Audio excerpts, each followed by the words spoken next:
After about age 20, we may have all of the insulin-producing beta cells we're ever going to have in our pancreas, and so if we lose them, we may lose them for good.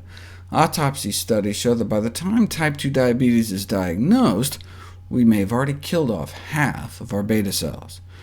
You can do it right in a petri dish. Expose human beta cells to fat, they suck it up, and then start dying off. A chronic increase in blood fat levels is harmful, as shown by the important effects in pancreatic beta cell lipotoxicity. Fat breakdown products can interfere with the function of these cells and ultimately lead to their death.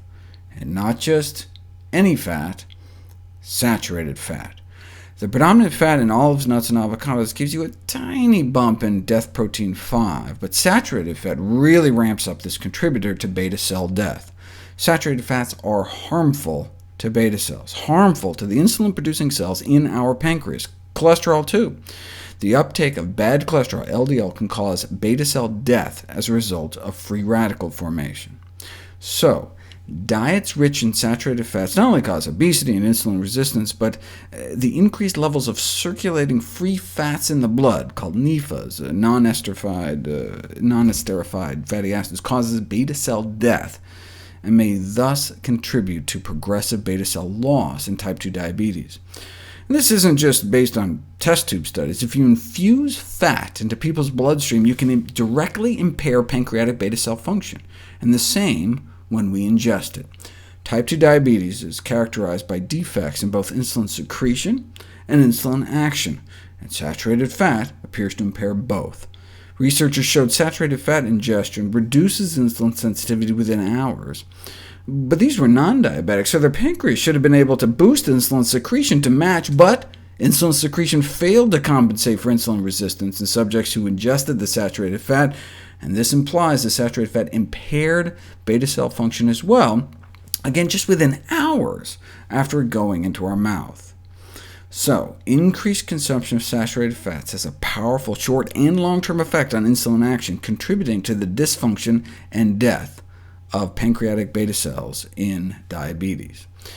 And saturated fat isn't just toxic to the pancreas. The fats found predominantly in meat and dairy, chicken and cheese are the two main sources in the American diet, are almost universally toxic, whereas the fats found in olives, nuts, and avocados are not.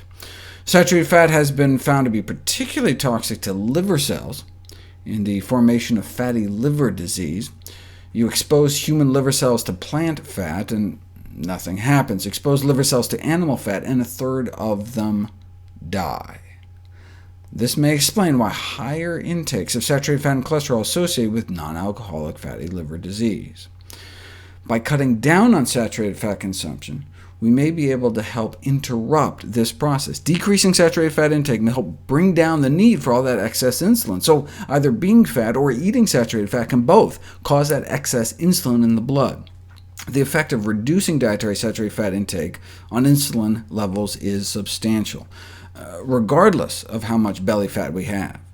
And it's not just that by eating fat we may be more likely to store it as fat. Saturated fats, independently of any role they have of making us fat, may contribute to the development of insulin resistance and all its clinical consequences.